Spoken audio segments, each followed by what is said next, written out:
احباب سی وقار ایک بات یاد رکھو، ہمارے ہاں دو چیزیں ہیں ہر انسان کے اندر ہیں. وہ کیا ہے؟ ایک ہے پردہ پوشی، ایک ہے پردہ دری. ایک ہے تم کسی کا عیب دیکھو تو اس پہ پردہ ڈال دو، اور ایک ہے ایک آدمی یہ ہوتا ہے، ایک کی فطرت میں یہ ہوتا ہے کہ وہ عیب دیکھ کر لوگوں کے اندر اس کو ظاہر کرتا ہے، ڈنڈورا پیٹتا ہے. یاد رکھو، ایک بات یاد رکھو، آج تم اس دنیا میں اگر کسی کی پردہ پوشی کرو گے، اللہ تمہاری پردہ پوشی کر دے گا، اللہ تمہاری پردہ پوشی فرمائے گا.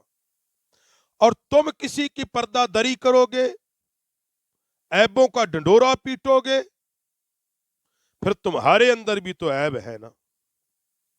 اور دوسری چیز، ہم ہر کسی میں عیب تلاش کرتے ہیں، خوبیاں تلاش نہیں کرتے. ایک بات جو مولانا رومی رحمت اللہ تعالی علیہ نے لکھی، وہ بڑی پیاری لکھی.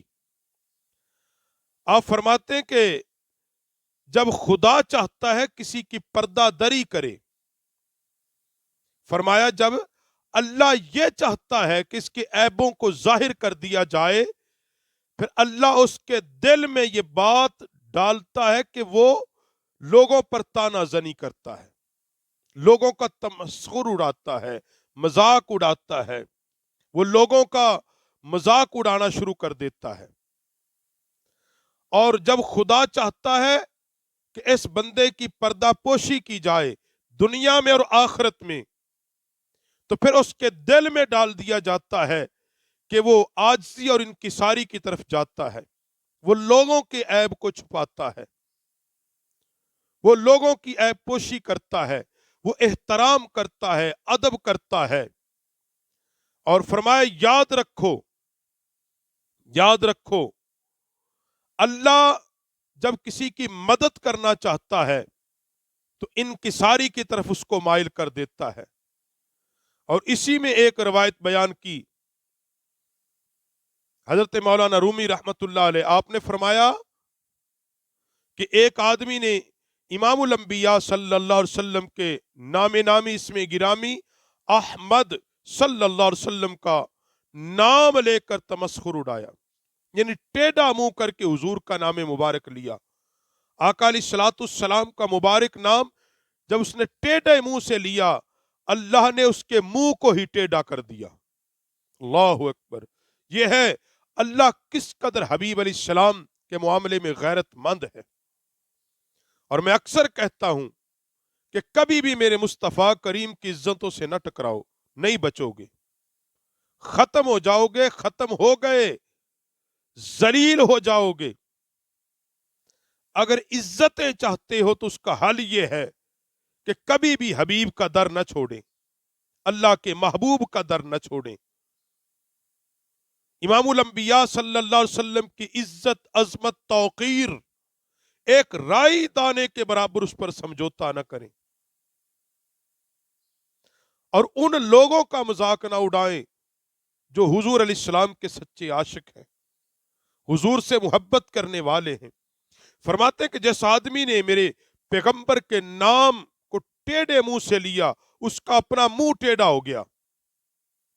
جب اس کا منہ ٹیڑھا ہوا تو وہ آقا علیہ السلام کی بارگاہ میں آ گیا اور آ کے ہاتھ جوڑ کے کھڑا ہو کے کہتا ہے، اے اللہ کے نبی مجھے معاف کر دیجئے، آپ مہربانیاں کرنے والے ہیں، اللہ نے آپ کو رحمت کا لقب دے کر بھیجا ہے، اللہ نے آپ کو علم لدنی عطا فرما دیا ہے، میں نے اپنی جہالت کی وجہ سے آپ کا مذاق اڑایا، حالانکہ میں تو خود تمسخر کا مستحق تھا، میں خود اس قابل تھا کہ لوگ میرا مذاق اڑاتے.